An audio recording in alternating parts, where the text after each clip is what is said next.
Selamat pagi, kita bersama lagi dalam ruang bicara yang dibawakan kepada anda tentunya di Bernama TV, dan sudah pastilah hari ini juga kita akan sembang-sembang isu-isu ataupun isu yang cukup relevan sebenarnya, dan kita juga ada tetamu yang cukup istimewa yang sudah pun berada di studio ruang bicara ini bersama dengan saya. Dan kita masih lagi ingin menumpukan perhatian sebenarnya kepada Hawana 2022 ataupun Hari Wartawan Nasional yang akan disambut pada 29 hari bulan Mei, dan sudah tentulah kita juga tertarik hati dengan tema yang dipilih, iaitu Suara Jelata Aspirasi Negara. Dan sudah pastilah kita sudah pun ada tetamu yang paling tepat sebenarnya untuk bercakap tentang isu ini. Kita ingin mengucapkan jutaan terima kasih dan selamat datang semula kepada Yang Berhormat Tan Sri Datuk Seri Panglima Anwar Musa yang merupakan Menteri Komunikasi dan Multimedia. Jadi YB, apa khabar Tan Sri? Baik, Alhamdulillah. Nampak letih Tan Sri? Keletihan sikit. Hari ini pagi tadi sambutan raya kementerian. Betul. Kemudian petang tadi pelancaran perkhidmatan 5G. Apa tu YTL. Dan saya difahamkan Tan Sri juga baru sampai sebenarnya dari baru balik pada luar negara pun satu juga, tengah jet lag lagi. Aduh. Petang ni waktu time tidur sana, kita siang kat sini kan. Betul. So nak adjust makan masa 1-2 hari lah. Jadi kami otherwise okay. Alhamdulillah. Kami cukup menghargai lah sekurang-kurangnya Tan Sri walaupun dalam keletihan masih melapangkan masa untuk bersama kami di ruang bicara ini. Dan di pembukaan ini barangkali Tan Sri, kita tumpukanlah dulu perhatian kita kepada Hawana 2022 ini, Hari Wartawan Nasional yang akan disambut pada 29 hari bulan Mei. Dan seperti yang saya sebut, saya suka tema yang dipilih, iaitu Suara Jelata Aspirasi Negara. Jadi apa yang boleh Tan Sri fahami dan juga menerangkan kepada kami apa yang dimaksudkan dengan Suara Jelata Aspirasi Negara daripada kalau kita tengok dalam sejarah kewartawanan negara kita, tanggal 29 Mei itulah tanggal bermulanya penubuhan atau penerbitan Utusan Melayu pada ketika itu, yang menjadi nadi suara rakyat, terutama sekali ke arah memperjuangkan kemerdekaan. Dan disitulah bermulanya dunia kewartawanan dalam negara kita pasca dunia moden, di mana para wartawan telah memainkan peranan yang sangat besar dalam proses membina sebuah negara yang kemudiannya menjadi negara berdaulat dan negara merdeka. Jadi tanggal 29 bulan itu sekarang ini diterima oleh kerajaan sebagai satu tarikh untuk memberikan penghormatan kepada profesion kewartawanan dan warga kewartawanan dalam negara kita. Cuma apa yang kita lakukan sekarang ini, saya ingin memberikan nafas baru. Pengiktirafan itu memang selamanya para wartawan diberikan pengiktirafan, diberikan penghormatan oleh negara, bukan saja negara kita, di negara-negara lain juga. Cuma saya merasakan kita perlu memberikan satu nafas baru, satu daya baru kepada profesion kewartawanan, kerana pada masa ini peranan mereka menjadi semakin penting. Bukannya berkurangan peranan mereka, sebaliknya semakin penting, semakin mencabar. Kerana kalau dulu dunia kewartawanan itu kebanyakannya tertakluk kepada media cetak, pada zaman itu. Betul. Pada ketika itu. Sekarang ini ada persaingan dalam nak mengekalkan etika kewartawanan yang baik, untuk mengekalkan pemberitaan yang membangun, yang membina kepada masyarakat, membawa suara jelata, suara rakyat jelata. Kerana pada masa ini, selain pada adanya peranan, masih lagi adanya peranan media cetak, kemudiannya peranan media elektronik mula mengambil tempat. Betul. Sebahagian daripada kalangan rakyat.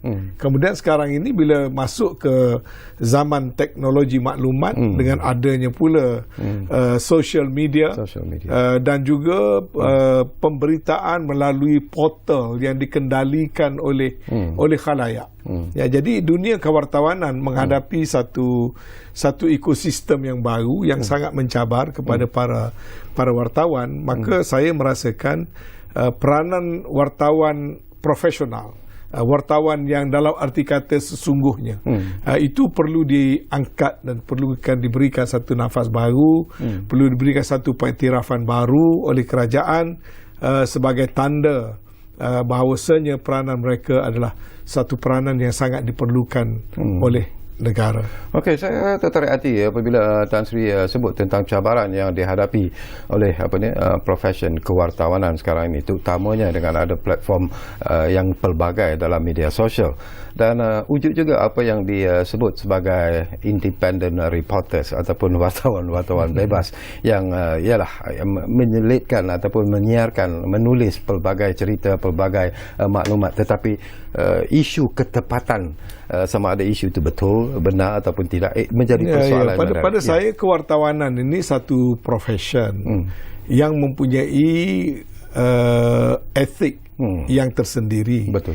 Walaupun sekarang ini semua orang bebas untuk menulis, semua orang bebas untuk membuka blog masing-masing, ataupun juga semua orang bebas untuk membuat pelbagai posting atas sesuatu isu yang ada, tetapi sama sekali dia tidak menghakis peranan dan juga tahap profesionalisme wartawan, dalam arti kata professional journalist. Bila kita sebut dunia kewartawanan, kita harus membezakan di antara orang-orang biasa yang menulis dan membuat posting tanpa mempunyai latar belakang disiplin kewartawanan. Yang kita maksudkan di sini adalah wartawan profesional yang memang terlatih, yang memang menjadikan kewartawanan itu satu profession, yang mempunyai etika yang tertentu, peranan yang tertentu, dan juga mempunyai tahap-tahap profesionalisme yang tertentu. Itu yang kita maksudkan dengan dunia kewartawanan.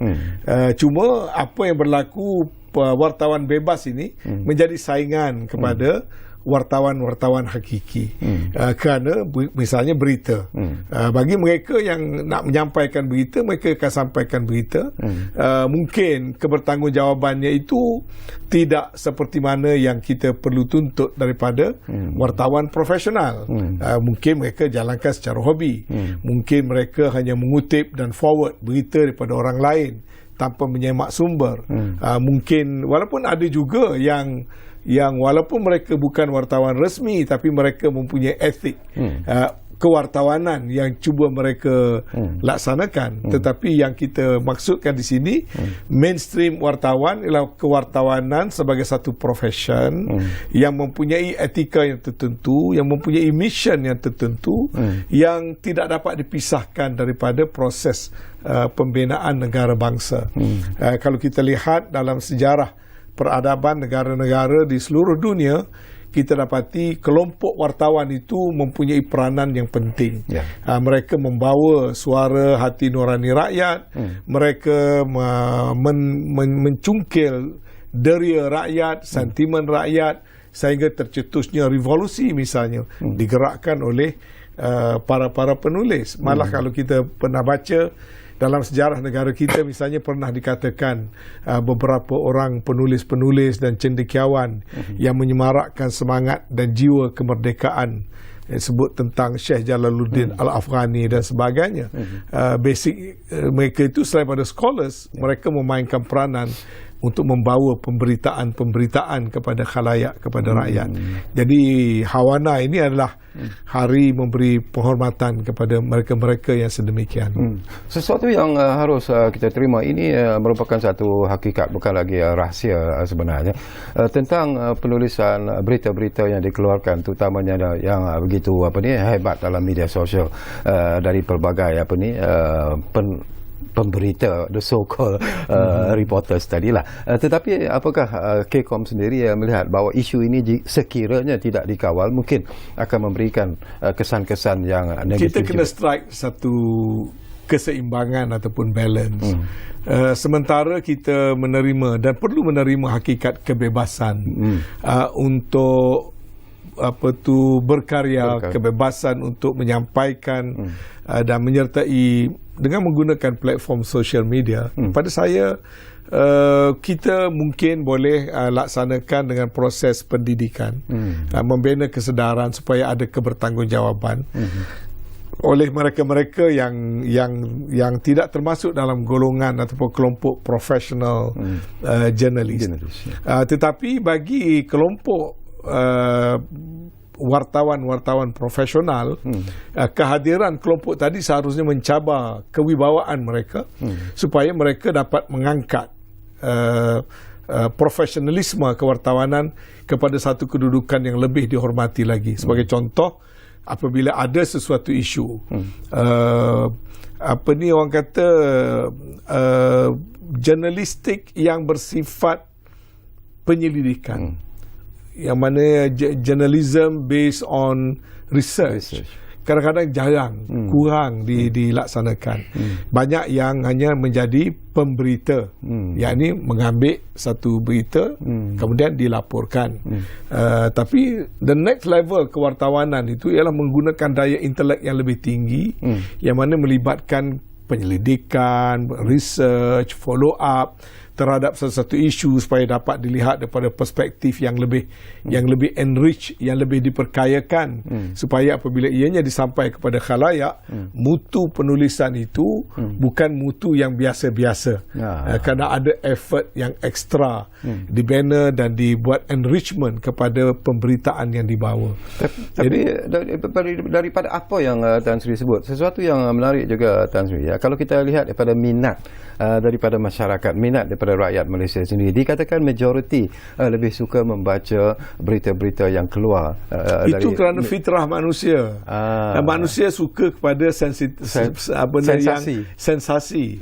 Satu, yang kedua, sebab tu daripada awal dulu pun soal berita sensasi, berita separuh benar, berita fitnah itu memang satu perkara yang telah menjadi masalah sejak zaman berzaman. Sebab itu dalam Al-Quran pun sentiasa sebut memfitnah itu lebih dahsyat daripada membunuh. Kerana naluri manusia, dia mudah menerima sesuatu yang ada sensasinya, tendensi dia begitu. Dia mudah nak percaya, dia tercabar, dirinya tercabar untuk suka menerima sesuatu berita yang juicy, satu berita yang belum tentu ketepatannya, tetapi ada daya tarikan yang tersendiri. Sebab tu kalau ikut dalam ajaran Islam, apabila kamu menerima berita daripada orang-orang tertentu, terutamanya orang-orang yang fasik, hendaklah kamu menyiasat. Jadi berapa ramai pula yang suka nak menyiasat, yang suka nak terima saja kan. Jadi ini semua berada dalam ruang lingkup kewartawanan profesional yang saya katakan tadi. Selagi kita mempunyai satu mission untuk menyampaikan berita berasaskan fakta, berasaskan research, berasaskan kepada kutipan berita-berita daripada sumber-sumber yang sahih, maka kualiti kewartawanan akan menjadi lebih tinggi dan dianya lebih dihormati. Sementara kehadiran berita-berita daripada sumber-sumber yang lazim kita lihat, terutama dalam social media, walaupun digemari, tidak semestinya dipercayai, tidak semestinya diyakini. Kalau macam sekarang pun, kalau orang masih lagi bila nak merujuk sesuatu, dia nak tengok pada berita bernama. Kalau dia tahu, kalau sumbernya datang daripada bernama, kerana bernama menjaga profesionalism kewartawanan, kerana bernama sebagai satu agensi nasional yang mempunyai mission yang tertentu, maka orang lebih meyakini kalau sumber itu datang daripada bernama. Kadang-kadang datang satu berita, dia nak cek dulu dengan bernama, betul, ataupun RTM. Jadi kewibawaannya sebegitu bukan mudah nak dicapai, kecuali kita mempunyai satu track record sekian lama sehingga dapat membina keyakinan khalayak. Jadi yang wujud dalam social media itu akan terus wujud, tetapi status, tahap kepercayaan dan tahap sumbangannya kepada proses yang bersifat membina tidak sama dengan kewartawanan profesional. Persoalan saya tadi yang saya lontarkan kepada Tan Sri, kalau begitulah masalah yang sedang kita hadapi sebenarnya, terpulanglah kepada kebijaksanaan pembaca itu sendiri. Tetapi bagi kementerian sendiri, bagi KCOM sendiri, apakah KCOM juga sebenarnya melihat isu ini sebagai satu isu yang serius sebenarnya, Tan Sri? Saya rasa ianya perlu sentiasa ditangani. Sebab kadang-kala ada juga berlaku situasi di mana macam ada suatu kesenggangan atau kesenjangan di antara, terutama sekali pihak yang berautoriti dengan kewartawanan. dunia kewartawanan perlu ada kebebasan untuk membuat pelaporan kerana berbeza dengan mungkin establishment mempunyai satu kedudukan, prinsip, status quo dan mempertahankan establishment. Tetapi establishment tanpa sumbangan kewartawanan yang dapat memberi pandangan, teguran, pemberitaan daripada sudut yang berbeza-beza, maka dia pada saya lah satu keadaan yang tidak sihat bagi negara. Sebab itu kadang-kadang kita mesti juga mempunyai daya toleran kepada para wartawan yang menulis tetapi menulis secara jujur. Kalaupun katakanlah contoh, selalu orang kata ini salah lapor, padahal kadang-kadang wartawan selain daripada dia menulis, dia juga rakam. Dan tidak salah lapor pun, kita yang salah cakap. Ataupun penggunaan bahasa dan perkataan kita tidak tepat menyebabkan disalah tafsir. Tapi wartawan itu melaporkan in good faith. Pada saya benda begitu kena kita tolerate dan kita kena respect peranan dan juga perlakuan kewartawanan yang bona fide sifatnya, yang sifat jujur, yang sifat benar, walaupun dia tidak semestinya merupakan satu perkara yang perfect. Saya selalu sering dengar pertelingkahan antara establishment, orang yang berkuasa, orang yang berkedudukan dengan para wartawan. Perkara itu harus kita nurture, harus kita bina satu tahap kematangan di mana kita mesti menerima dan memberikan pengiktirafan yang sewajarnya kepada mereka yang melaksanakan tugas-tugas profesional mereka. Seringkali juga, sebab itu saya rasa kementerian perlu membentuk suasana itu, suasana menghormati kepada para wartawan. Sebab itu saya menganjurkan supaya diangkat martabat Hari Wartawan Nasional. Saya minta supaya para wartawan kita membuat engagement dengan wartawan serantau, dan saya juga menggalakkan wartawan kita untuk pergi ke negara-negara yang lain, kemudian membuat perhubungan dua hala dan juga multilateral, supaya dimensi kewartawanan itu kita perlebarkan, kita tidak sempitkan. Dan dengan cara demikian kita lihat masyarakat mesti meletakkan profession kewartawanan tu pada satu kedudukan yang full of respect. Bukan memandang serong, bukan memandang jijik, ataupun bukan kita memandang orang kata sebelah mata kepada para wartawan. Sebab kalau kita lihat, ambil contoh sewaktu pandemik menyerang, ataupun kalau kita tengok dalam pemberitaan waktu berlaku peperangan, waktu berlaku bencana, dan seperti juga waktu berlaku COVID-19, kita dapati para wartawan terpaksa menjalankan tugas mereka. Jadi kalau kita biasanya bila sebut frontliners, kita ingat doctors, nurses dan sebagainya.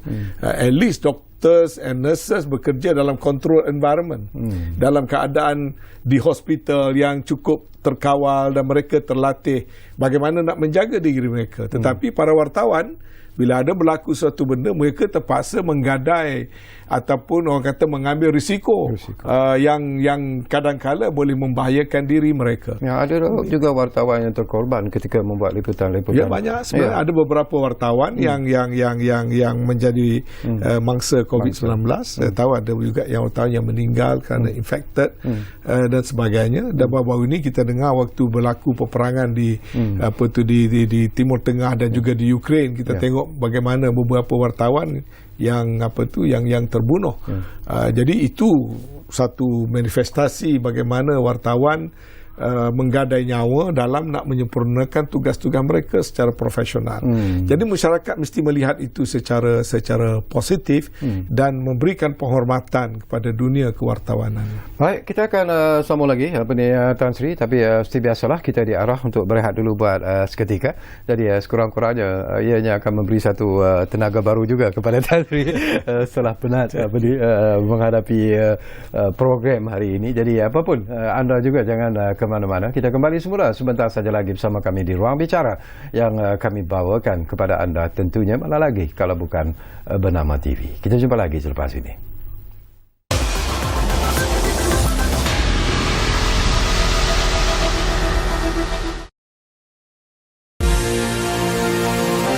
Wartawan, penulis draft pertama sesuatu peristiwa yang kemudiannya menjadi sejarah. Kewartawanan bukan sekadar satu kerjaya, ia misi mengubah dunia. Ikuti secara langsung Hari Wartawan Nasional Hawana 2022. Ahad 29 Mei 2022 pukul 2 hingga 4.30 petang. Bersama kami perantara anda, saya Taufik Isa. Dan saya Zana Nasir untuk liputan Hawana 2022. Suara jelata, aspirasi negara di Bernama TV.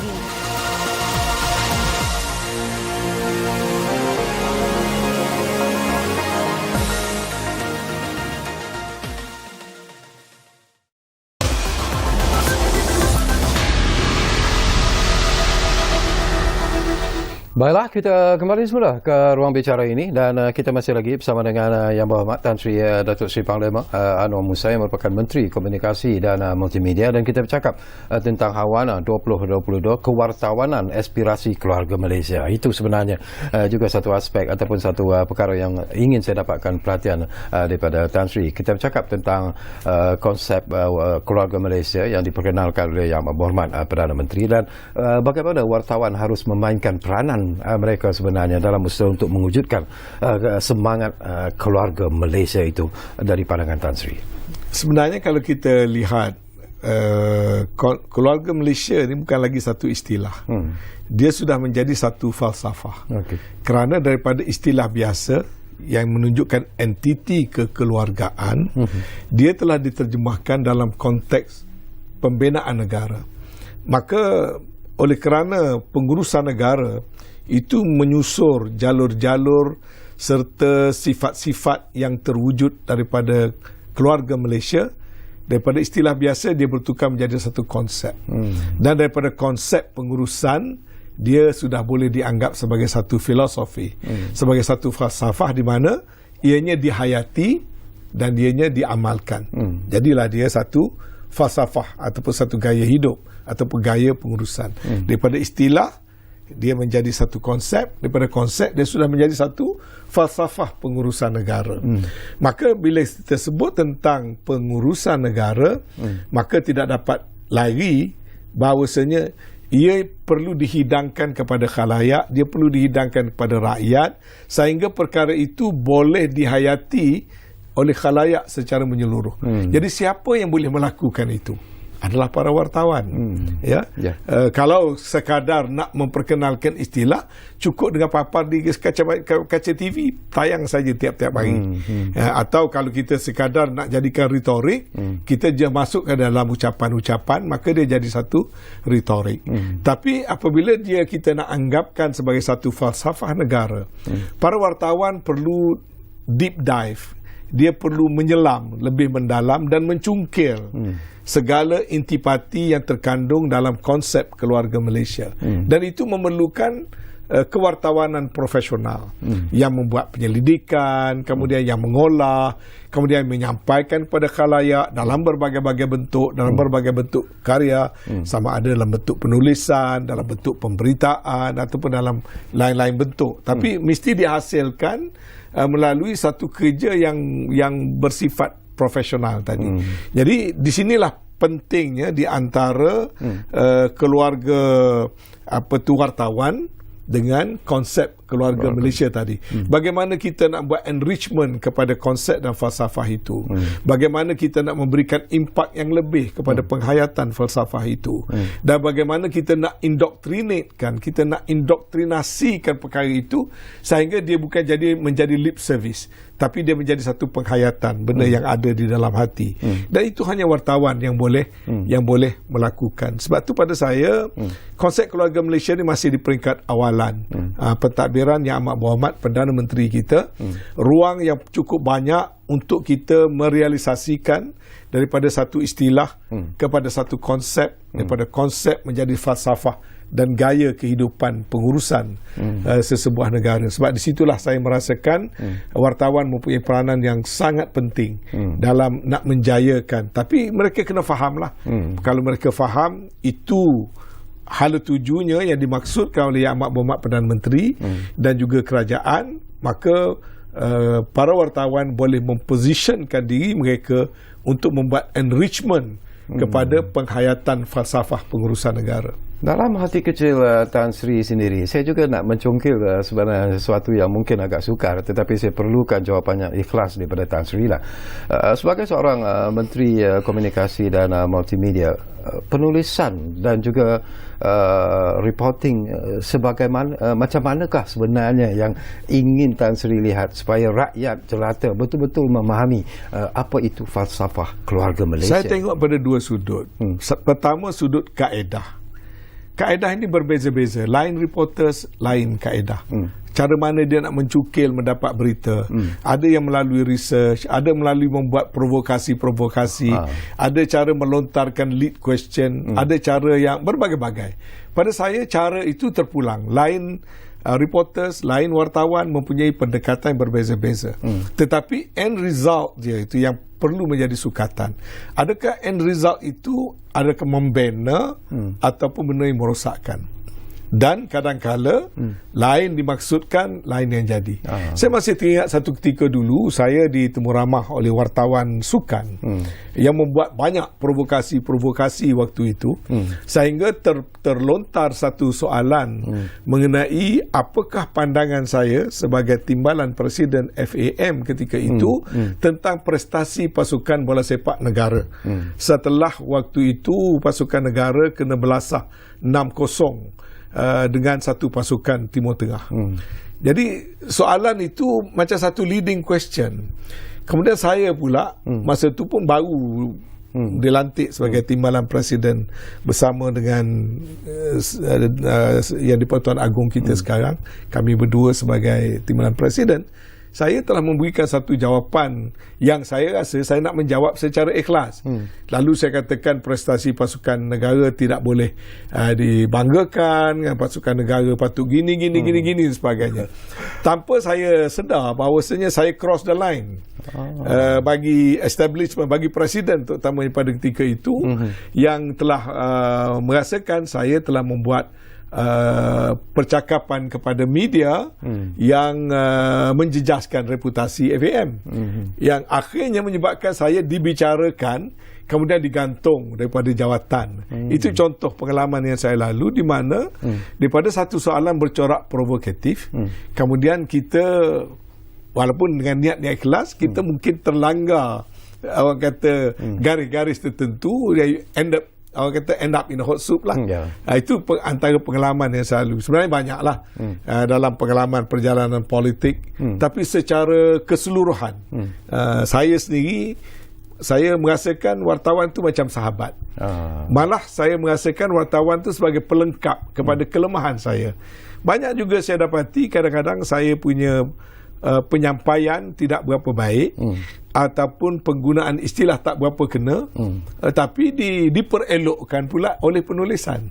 Kadang-kadang saya rasa saya taklah cakap sebaik itu, tapi berita keluarnya begitu positif sekali. Dan ada pula kalanya saya rasa saya buat baik, tapi berita tak keluar sebaik yang saya harapkan. Jadi dalam pengalaman saya kita lalui keadaan yang sedemikian, tapi secara keseluruhannya para wartawan tu mempunyai peranan yang besar dalam orang kata membentuk konsep dan falsafah pengurusan negara, termasuklah keluarga Malaysia. Satu lagi perkara juga yang saya nak dapat pandangan Tan Sri lah, mendengar apa yang Tan Sri huraikan.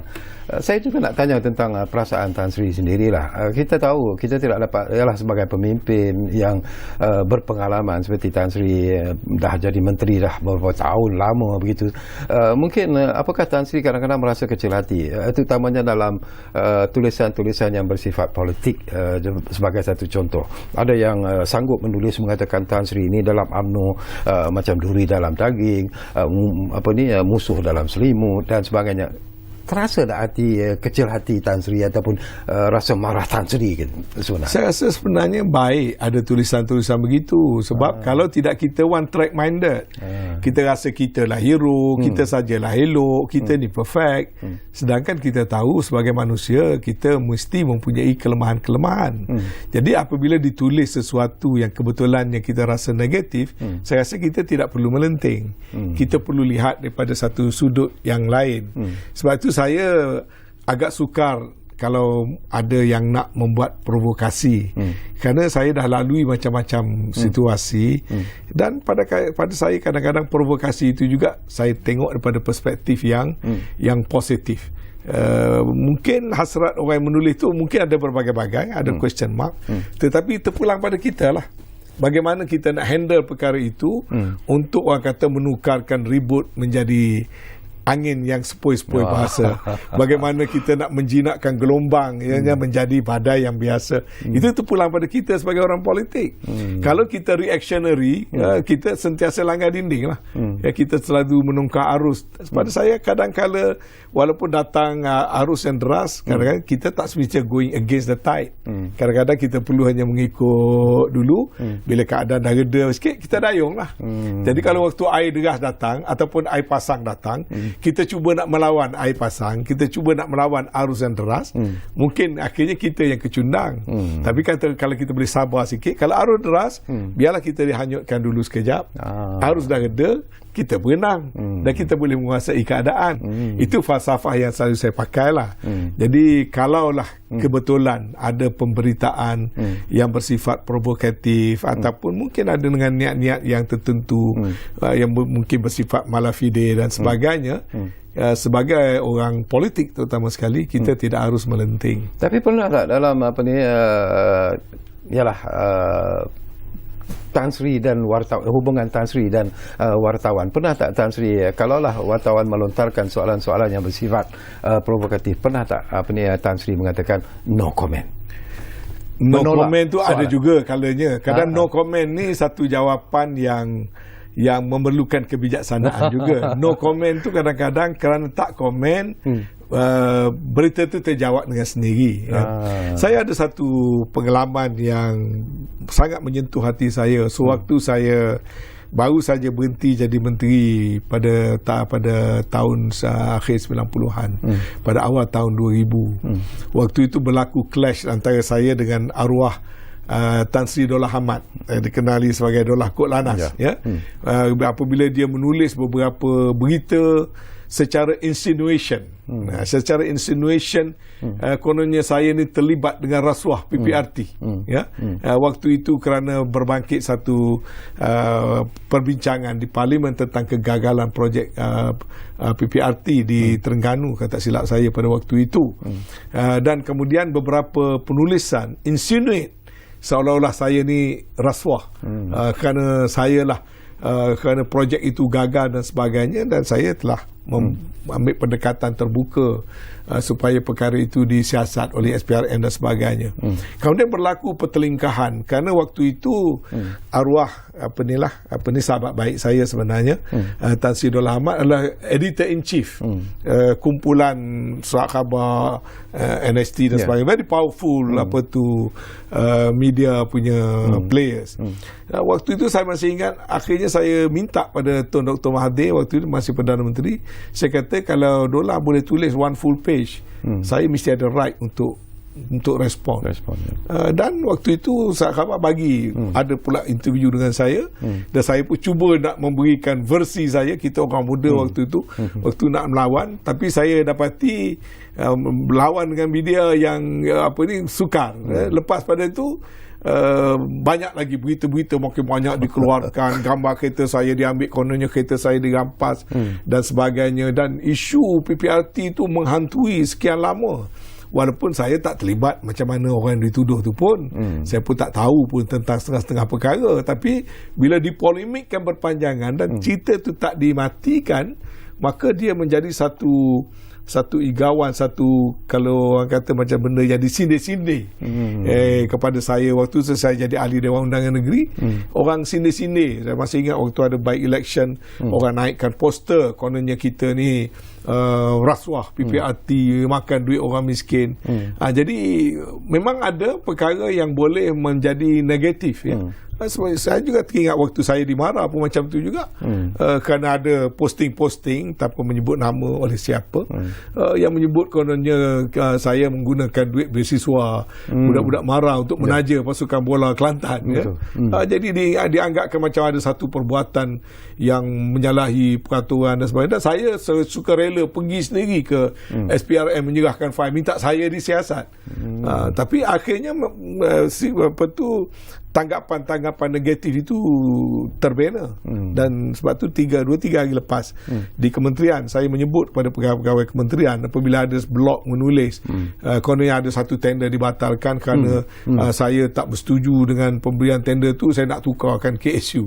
Jadi saya beri contoh pada pegawai-pegawai saya kerana saya dah lalui pengalaman itu. Satu pemberitaan oleh wartawan mana-mana juga yang membawa berita yang tidak benar ataupun separa benar, kalau tidak segera diperbetulkan pun memanglah akan ada juga kesan-kesan negatif.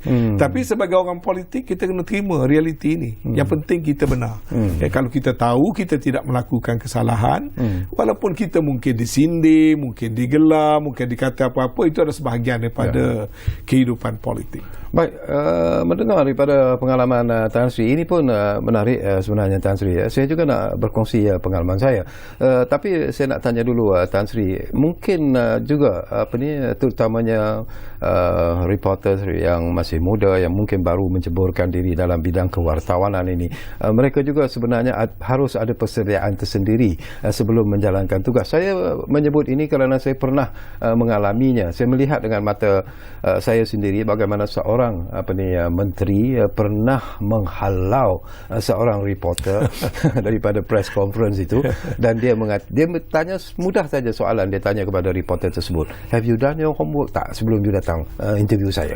Jadi reporter itu dah panik, tak boleh nak menjawab. Terus dia kata tak apa, you balik suruh reporter lain datang. Jadi apa pesanan Tan Sri? Itu mungkin menteri berkenaan. Menteri pun orang biasa, ada yang garang, ada yang lembut sikit, ada juga mungkin menteri yang kebetulan kena hari bad mood. Dan kita semua manusia biasa.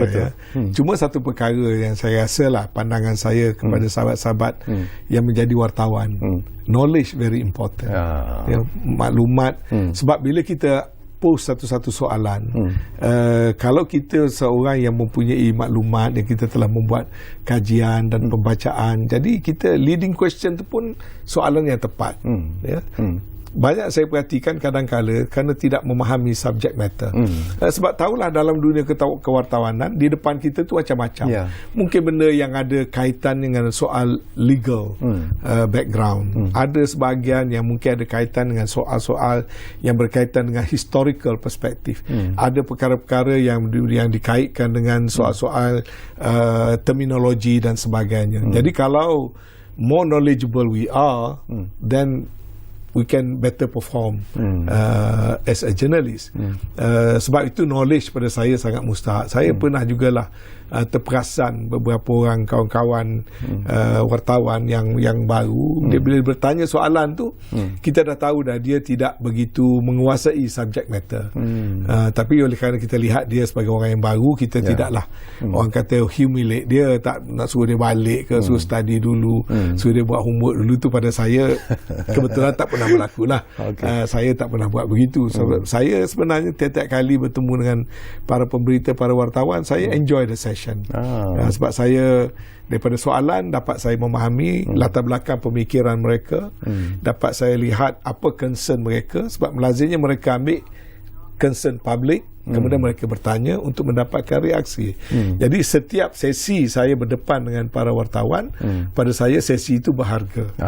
Jadi tidak ada masalah. Baik, kita berehat buat kali terakhir Tan Sri. Kembali nanti mungkin tak banyak lagi masa yang tinggal, tapi mungkin ada lagi persoalan-persoalan yang sempat saya kongsikan bersama dengan Tan Sri. Jadi kita rehat buat seketika, kembali sebentar saja lagi bersama kami di Ruang Bicara Bernama TV. Kita rehat buat kali terakhir.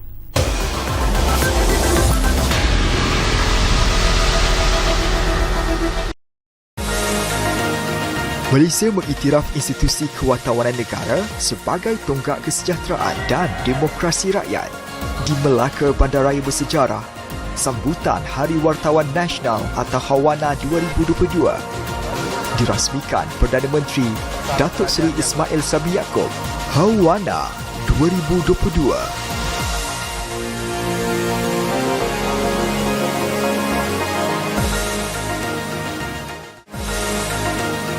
Malaysia mengiktiraf institusi kewartawanan negara sebagai tonggak kesejahteraan dan demokrasi rakyat. Di Melaka Bandaraya Bersejarah, sambutan Hari Wartawan Nasional atau Hawana 2022 dirasmikan Perdana Menteri Datuk Seri Ismail Sabri Yaakob. Hawana 2022.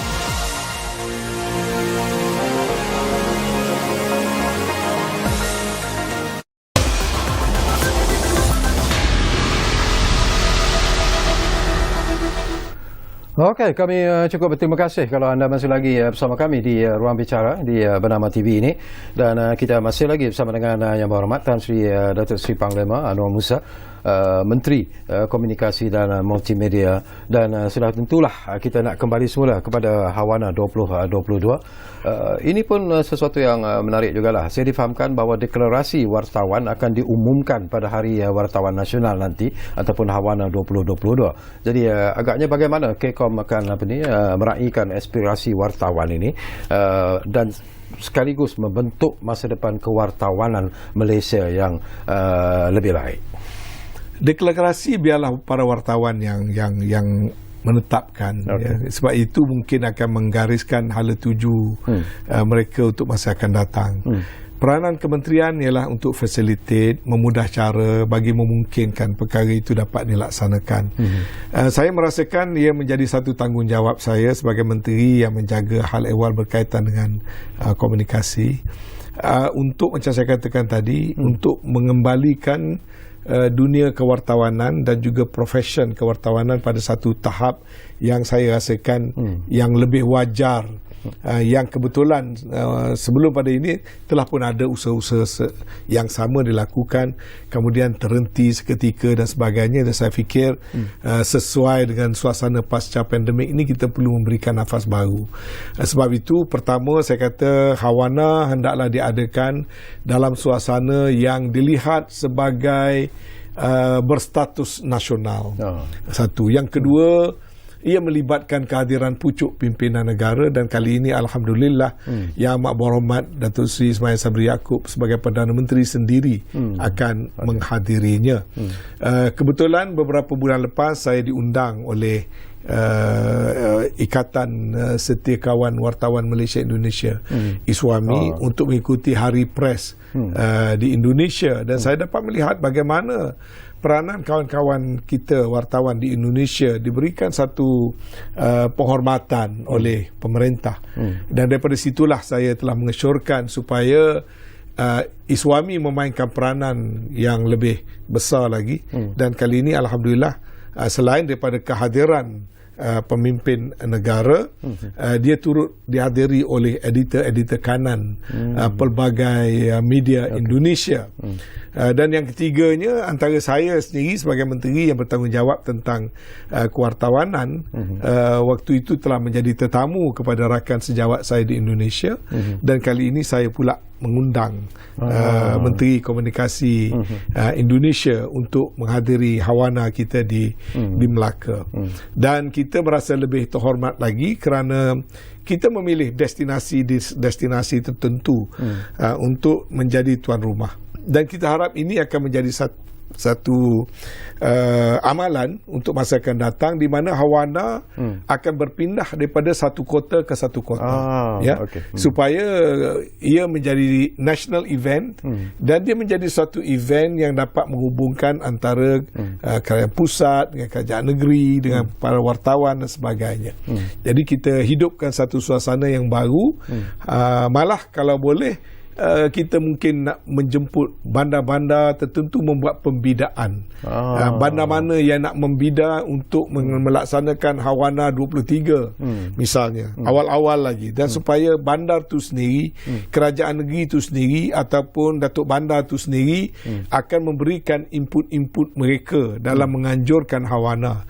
Bukan hanya satu sidang, satu pertemuan, malah kalau boleh bila sampai kepada tempoh Hari Kewartawanan, biarlah dalam bulan yang berkenaan atau minggu yang berkenaan diisi dengan pengisian-pengisian untuk memperhebatkan dunia kewartawanan dengan adanya misalnya wacana, ada program yang melibatkan pelajar-pelajar sekolah, ada program yang melibatkan pelajar-pelajar kewartawanan di peringkat institut pengajian tinggi, kemudian di kalangan wartawan ada program-program kemasyarakatan, kemudian ada intellectual discourse dan mungkin juga ada international forum yang membicarakan tentang dunia kewartawanan. Jadi dengan cara demikian Hawana akan menjadi satu national event secara tahunan, tetapi dan juga berada pada satu martabat yang tinggi. Dan ini boleh kita lakukan, dan saya merasakan tanggungjawab saya sebagai menteri yang menjaga hal ehwal kewartawanan untuk melihat perkara ini direalisasikan dan kita mulakan di Melaka. Dan kita rasa terhormat kerana penglibatan sepenuhnya Kerajaan Negeri Melaka. Kerajaan Negeri Melaka sendiri host jamuan dan juga akan dihadiri sendiri oleh Tuan Yang Terutama Governor Tun Ali. Jadi bila penglibatan begitu, bayangkan kalau kita pula pergi ke negeri lain, Duli Yang Maha Mulia Sultan berangkat, pemimpin-pemimpin kerajaan negeri terlibat, kemudian dalam masa seminggu itu di negeri berkenaan didedahkan dengan pelbagai aktiviti sekitar kewartawanan, maka dengan sendirinya kedudukan kewartawanan itu akan mendapat perhatian dan dapat tempat yang lebih tinggi. Jadi itulah konsep Hawana yang saya minta supaya kementerian menerusi bernama untuk facilitate. Tapi tentang apakah perkara yang wartawan nak putuskan, apa perkara yang piagam ke ataupun deklarasi yang nak diisytiharkan, itu biarlah wartawan diberikan kebebasan untuk melaksanakan mengikut cara yang mereka mahu. Kalau mereka dah mengambil keputusan apa yang mereka harapkan sebenarnya daripada Hawana ini, apakah Tan Sri sendiri merasakan bahawa bagi pihak kementerian dan juga bagi pihak kerajaan sendiri, apa yang dibangkitkan oleh para wartawan nanti melalui Hawana ini, apakah saya rasa kerajaan mesti memberikan perhatian yang positif. Tidak ada maknanya kita memberi pengiktirafan, tidak ada maknanya kita bersetuju untuk menerima tarikh tanggal 29 hari bulan sebagai Hari Wartawan Nasional. Kemudian bila mereka bersidang, mereka membawa pengesyuran, kemudian kita memandang sebelah mata. Itu tidak bermakna kalau kita mempunyai sikap sedemikian. Pada saya, apabila para wartawan bertemu, mereka mungkin ada penganugerahan, ada deklarasi dan sebagainya, intipati yang mereka garapkan dalam tempoh mereka bertemu, berdiskusi, hendaklah diberikan perhatian yang serius oleh kerajaan. Satu isu yang selalu dimainkan ialah di kalangan para wartawan ini, mereka menganggap bahawa kadang-kadang soal-soal yang dikaitkan dengan kebajikan para wartawan, tentang gaji yang dibayar kepada para wartawan itu kadang-kadang tidak seimbang dengan tugas dan juga sumbangan mereka. Jadi apakah ini juga aspek kebajikan juga, saya fikir kalau kita kata kita mengiktiraf peranan mereka, aspek kebajikan mesti juga diberikan perhatian. Kebajikan bukan bermakna oleh kerajaan saja, tapi mungkin juga melibatkan majikan, mungkin juga melibatkan aspek undang-undang yang dapat mengawal kepentingan dan kebajikan mereka, yang mungkin kalau ianya menjadi tanggungjawab kerajaan, maka kerajaan mestilah memberikan perhatian. Macam saya katakan tadi, kalau sudah wartawan orang kata duduk semeja dan menggarapkan sesuatu, apa-apa yang mereka putuskan itu hendaklah diberikan perhatian yang serius oleh kerajaan. Seruan Tan Sri sendirilah kepada para wartawan, mereka harus menggunakan peluang yang diberikan ini melalui Hawana 2022 ini. Barangkali inilah satu platform yang cukup baik sebenarnya kepada para wartawan untuk sama-sama, mereka juga harus bersatu sebenarnya dalam mengendengahkan. Kalau kita faham respect is something that must be earned. It is not a right. Ya. Jadi kalau kita nak orang menghormati profession kita, maka kita kena berusaha untuk menjadikan profession kita itu layak dihormati. Jangan pula kita rasakan kerana kita wartawan maka kita mesti dihormati, sedangkan kita sendiri tidak memperagakan sifat-sifat yang akhirnya kita boleh dihormati. Jadi ini satu perkara yang perlu dilakukan secara bertimbal balas. Dan saya percaya dengan kerajaan dan kementerian mesti menyediakan ruang untuk perkembangan pembangunan organisasi kewartawanan yang lebih baik. Tetapi akhirnya wartawan sendiri jugalah yang akan menentukan sama ada mereka menjadi satu entiti yang dianggap profesional, yang dianggap wajar dihormati dan sebagainya. Itu adalah mesti datang daripada hasil dan peranan daripada warga wartawan sendiri. Mungkin Tan Sri juga ingin memberi sedikit komen lah. Terutamanya kita tahu kursus kewartawanan ini banyak dianjurkan oleh institusi pengajian tinggi, baik milik kerajaan ataupun swasta. Tetapi institusi pusat-pusat yang menganjurkan kursus-kursus yang berkaitan dengan kewartawanan ini juga harus melihat daripada perspektif yang betul, terutamanya cabaran kepada wartawan di masa-masa jadi yang ada akan dua aspek ya. Yang pertama ni kewartawanan daripada sudut akademik, yakni mengadakan latihan dan sebagainya. Tetapi satu lagi aspek ialah latihan yang mesti datang daripada industri. Maknanya wartawan yang kena latih wartawan. Sebab tu saya fikir macam institut kewartawanan perlu memainkan peranan yang lebih lebih agresif lagi untuk membolehkan komuniti wartawan mendapat latihan, bimbingan, panduan tentang etik, tentang pengamalan kewartawanan. Itu mungkin tak dapat diterima, tidak dapat diambil daripada institusi pengajian tinggi, daripada fakulti-fakulti yang mengajar tentang hal kewartawanan. Itu ada dua aspek yang berbeza. Malah dalam profesion lain pun begitu. Katakanlah saya sebagai seorang profesional town planner, saya mendapat ijazah sarjana dan ijazah sarjana muda perancangan daripada sistem pendidikan yang formal. Tapi sama ada menjadikan kita seorang town planner yang bagus ialah masa kita praktis dengan sama ada local government yang mana, dengan syarikat yang mana yang membimbing kita. Jadi akhirnya bagi profession planning kita ada Malaysian Institute of Town Planners. Jadi Malaysian Institute of Town Planners dia mesti conduct training, diadakan program dan sebagainya.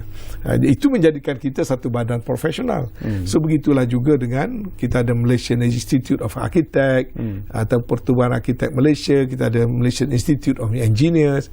Jadi kalau wartawan nak jadi profesional, maka badan wartawan tu sendiri kena membuat latihan dan juga untuk menggariskan garis-garis panduan untuk menjadikannya sebagai satu entiti yang dianggap profesional, bukan bergantung kepada institusi formal untuk memberikan latihan-latihan akademik. Jadi ini satu daripada cabaran lah yang saya rasa persatuan-persatuan wartawan. Jadi kalau persatuan sendiri yang asyik duk berpecah, persatuan sendiri masing-masing suka buka persatuan banyak-banyak yang jaga kebajikan ahli saja, tidak melihat kepada skop profesion kewartawanan dalam erti kata yang besar, the big picture, maka kita akan menjadi fragmented, kita akan jadi lemah, weaken, dan mungkin juga berbalah, dan akhirnya kita take us to nowhere.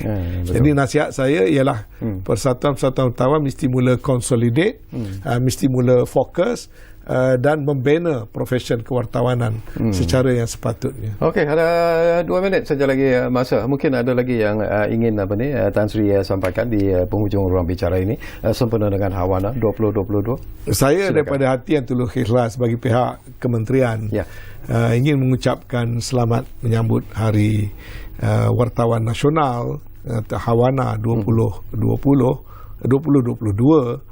Dan saya berharap kepada semua para wartawan menanam keazaman dan satu iltizam baru untuk kita bekerjasama di bawah pimpinan Yang Amat Berhormat Perdana Menteri kita untuk kita memikirkan apakah sumbangan yang boleh kita berikan untuk membina negara bangsa yang lebih baik. Ini kerana kita tahu pasca pandemik ini negara sedang menghadapi cabaran yang tidak seperti mana cabaran yang biasa. Ya. Kita tengok bagaimana tekanan inflasi, kita tengok bagaimana tekanan kenaikan harga barang, kita tengok bagaimana tekanan daripada kelompok yang hilang pekerjaan, kita tengok juga bagaimana kadar kemiskinan yang meningkat ataupun kejadian miskin yang baru. Kita juga tengok bagaimana dinamisme politik dalam negara kita juga sedang menghadapi satu situasi transisi. Jadi sebenarnya banyak perkara-perkara yang dalam konteks keluarga Malaysia jangan anggapkan itu hanya peranan orang politik. Jadi di sini dapat kita bentuk satu suasana kerjasama, dan saya harap Hawana 2022 di Melaka, orang kata kalau roboh Kota Melaka, papan di Jawa kita dirikan. Jadi kalau sungguh bagi dikata yang wartawan mempunyai peranan yang penting, marilah kita sama-sama membina satu hala tuju yang memberi kebaikan kepada negara. Wow, menarik. Baik, terima kasih banyak-banyak kepada Yang Berhormat Tan Sri Datuk Seri Panglima Anwar Musa, kerana Menteri Komunikasi dan Multimedia, kerana sudi bersama kami di ruang bicara ini. Sebenarnya walaupun dalam keletihan, tetapi daripada lontaran pandangan dan juga pendapat, saya kagum sebenarnya. Dan kita mengucapkan, kita mengharapkan seperti apa juga Tan Sri harapkan, supaya Hawana 2022 yang akan berlangsung pada 29 hari bulan Mei nanti di Melaka akan menghasilkan sesuatu yang akhirnya akan memberi manfaat dan faedah yang cukup besar kepada mereka yang terlibat dalam dunia kewartawanan di negara kita ini. Terima kasih kepada anda yang menumpukan perhatian bersama kami di ruang bicara ini, dan seperti yang selalu kami janjikan kepada anda, ruang bicara akan terus berbicara bersama anda dari masa ke semasa. Kita jumpa lagi. Terima kasih.